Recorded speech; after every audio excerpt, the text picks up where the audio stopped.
15 সেকেন্ডে 23টে বাড়ি দিয়ে প্রকাশ্য দেবালোকে হত্যা করে বিদায় করে দিলেন। যে ভিডিও দেখার পরে হার্টবিট যাদের দুর্বল আছে সে সহ্য করতে পারবে না।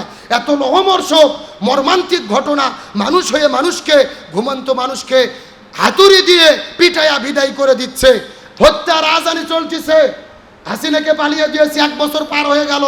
আমরা কি শান্তি কাম করতে পেরেছি? এই যে আমাদের বগুড়া শহরে বাড়ি, প্রতিদিন বগুড়ায় হানাহানি হত্যা রাজধানী চলছে কি চলছে না? গতকালকে একটা ভিডিও দেখার পর আশ্চর্য হয়েছি। আমাদের বগুড়া দত্তবাড়ি, ওখানে শতাব্দী ফিলিং স্টেশন, ওখানকার কেশিয়ার ইকবাল সাহেব ঘুমাচ্ছিলেন। তার সহকর্মী এসে ঘুমন্ত মানুষের মাথায় হাতুড়ি দিয়ে 15 সেকেন্ডে 23টে বাড়ি দিয়ে প্রকাশ্য দেবালোকে হত্যা করে বিদায় করে দিলেন। যে ভিডিও দেখার পরে হার্টবিট যাদের দুর্বল আছে সে সহ্য করতে পারবে না। এত লোহমর্ষক মর্মান্তিক ঘটনা, মানুষ হয়ে মানুষকে, ঘুমন্ত মানুষকে হাতুড়ি দিয়ে পিটাইয়া বিদায় করে দিচ্ছে। আমরা যদি কোরআনের শাস্তি কায়েম করতে পারতাম, কুতিবা আলাইকুমুল কিসাস, জীবনের পরিবর্তে জীবন, হাতের পরিবর্তে হাত, পায়ের পরিবর্তে পা, কোরআনের আইন দিয়ে যদি জমিনে বিচার করা যেত, এই রকম হত্যা আর অশান্তি বাংলাদেশে চলতো না। আজকে যে যাকে হত্যা করা হয়েছে এ তো নিশ্চিন্তে ঘুমিয়েছিল। যে আমার সহকর্মী, আমার বন্ধু, সে তো আছেই, সে কিন্তু জানতো না যে আমার সেই বন্ধুটাই আমার জীবনের সবচেয়ে বড় শত্রু। মানুষ হয়ে মানুষকে কিভাবে হত্যা করে। আল্লাহর কোরআন বলেছেন উলাইকা কাল আনাম, এরা হলো পশু, বালহুম আদল, যারা শুধুমাত্র পশু নয়, যাদের মধ্যে কোরআন হাদিসের জ্ঞান থাকে না, নীতি নৈতিকতা থাকে না, এরা হলো পশুর চাইতেও নিকৃষ্ট। আজকে মানুষে মানুষকে হত্যা করতেছে। কত আজানি হত্যা, চুরি ডাকাতি বাংলাদেশে চলতেছে, ছিনতাই চলতেছে।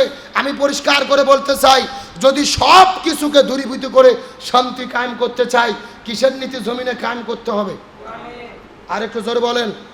আর রাসূলের মূল মিশন এবং ভিশন ছিল এই জমিনে কোরআনকে বিজয়ী করা। কিন্তু বাংলাদেশের কিছু কিছু নেতা বক্তব্য দেয় যে কোরআনের সাথে রাজনীতির কোনো সম্পর্ক নাই। এরকম বক্তব্য শুনছেন না? যে আমরা শরিয়া আইনে বিশ্বাস করি না। আমার কথা পরিষ্কার, যারা বলবে কোরআনের সাথে রাজনীতির সম্পর্ক নাই, আমি মনে করি এদের সাথে কোরআনের কোনো সম্পর্ক নাই। আর যারা বলবে শরিয়া আইন বিশ্বাস করি না, শরিয়া আইন মানে হলো কোরআনের আইন, হাদিসের আইন, এমন কথা যারা বলে এরা কখনো ইমানদার হতে পারে না, এরা টাটকা কাফের, এতে কোনো সন্দেহ নাই। কারণ আল্লাহর কোরআন বলেছেন সূরা মাইদার 44 নম্বর আয়াত, ওয়ামান লাম ইয়াকুম বিমা আনজালাল্লাহু ফাউলাইকা হুমুল কাফিরুন, যারা কোরআন দিয়ে বিচার ফায়সালা করে না এরা হলো কাফের। পরবর্তী আয়াতে আল্লাহ বলেন ফাউলাইকা হুমুজ জালিমুন, এরা হলো জালেম। পরবর্তী আয়াতে আল্লাহ বলেন ফাউলাইকা হুমুল ফাসিকুন, এরা হলো ফাসেক। যারা কোরআন বিশ্বাস করে না, কোরআন মানে না, এরা কাফের, এরা ফাসেক, এরা জালেম। কার কথা? তাহলে আসুন, আমি আপনাদের বুঝাতে চাচ্ছিলাম, রসুল বললেন 2টা জিনিস রেখে গেলাম।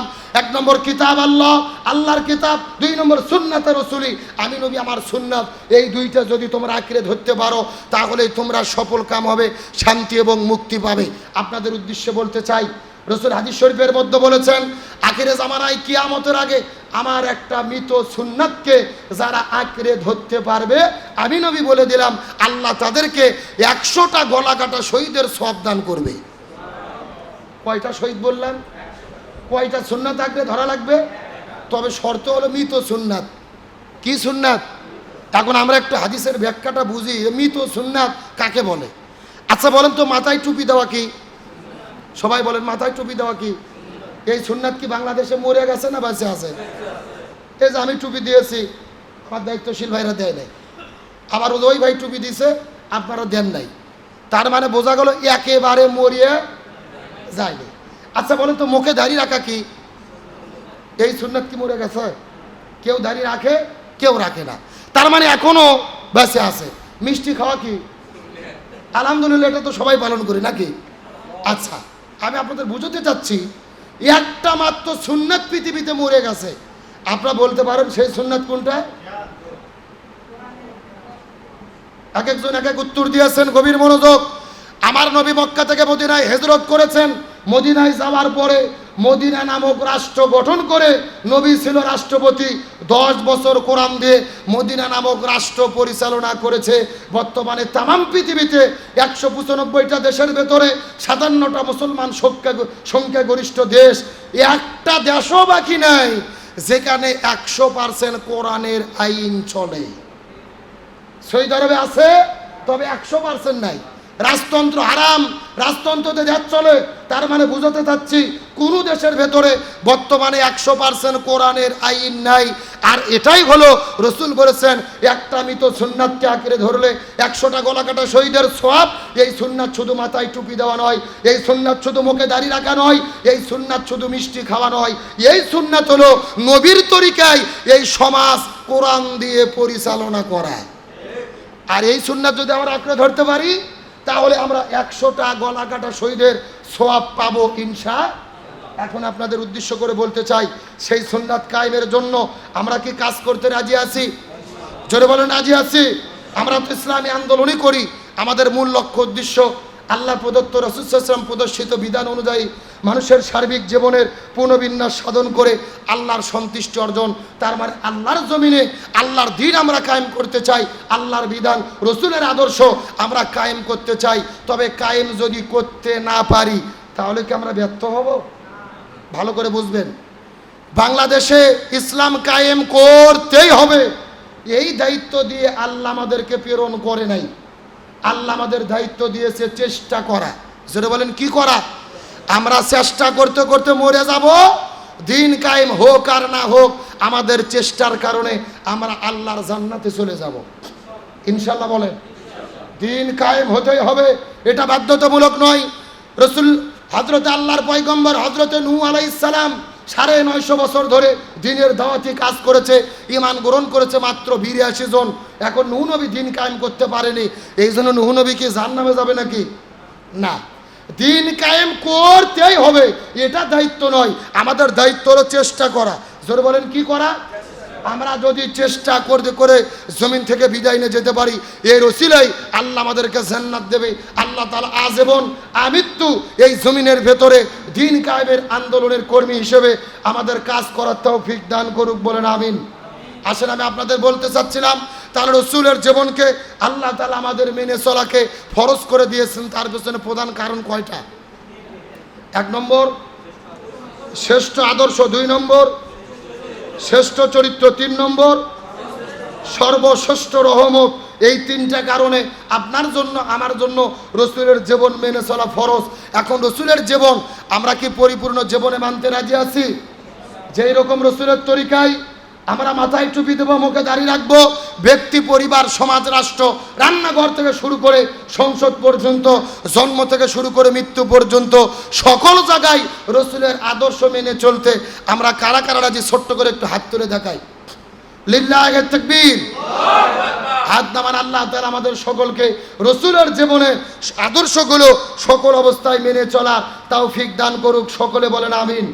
এখন আমি আপনাদের মধ্যে সংক্ষিপ্তভাবে মেসেজ দিতে চাই, রসুলের পুরো জীবনের ভেতরে আমাদের অনুসরণ করণীয় ব্যাপারগুলো কি কি। রসুলের পুরো জীবনই আমাদের জন্য অনুসরণযোগ্য, তবে রসুলের জীবনে প্রধানত 10টা শিক্ষা রয়েছে। জোরে বলেন কয়টা? আমি 10টা শিক্ষার কথা বলে আলোচনা শেষ করে দেব। রসুলের জীবনে প্রধানত 10টা শিক্ষা রয়েছে, যেগুলো শিক্ষা আমাদের পরতে পরতে জীবনে মেনে চলতে হবে।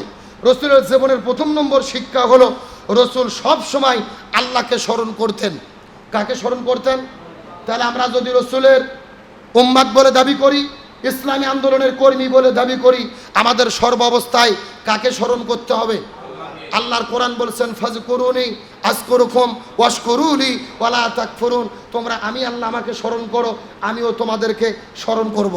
হযরত আবু হুরায়রা রাদিয়াল্লাহু তাআলা বর্ণনা করে বলেন, রসুল বলেছেন, তিরমিজি শরীফের হাদিসে এসেছে, যারা সর্বদা আল্লাহকে স্মরণ করে, রহমতের ফেরেশতা আল্লাহ তাআলা তাদেরকে আবদ্ধ করে রাখে। যেই কথা আল্লাহ তাআলা কোরআনের সূরা হামিম সিজদার 30 নম্বর আয়াতের মধ্যে বলেন, ইন্নাল্লাযীনা ক্বালু রাব্বুনাল্লাহু সুম্মা ইসতাকাম তাতানাজ্জালু আলাইহিমুল মালাইকা। যারা আল্লাহকে রব বলার পরে তার উপরে ইস্তিকামাত থাকে, আল্লাহর তাআলার পক্ষ থেকে তাদের উপরে রহমতের ফেরেশতা নাজিল হয়, তারা তাদের উপরে রহমত নাজিল করতে থাকে। বলেন সুবহানাল্লাহ। তাহলে এক নম্বর কাজ হলেন আল্লাহকে সর্বাবস্থায় স্মরণ করতে হবে। রসুলের সিরাতের 2 নম্বর শিক্ষা হলো আমাদের সকল অবস্থায় কোরআনের সংস্পর্শতায় থাকতে হবে, কোরআনের কাছে থাকতে হবে, কোরআনকে আমাদের জীবনের সব সমস্যার সমাধান হিসেবে গ্রহণ করতে হবে। রসুল হাদিসের মধ্যে বলেন, মান কলা বিহি সদাক, যারা কোরআন দিয়ে কথা বলে তারা সত্য কথা বলে।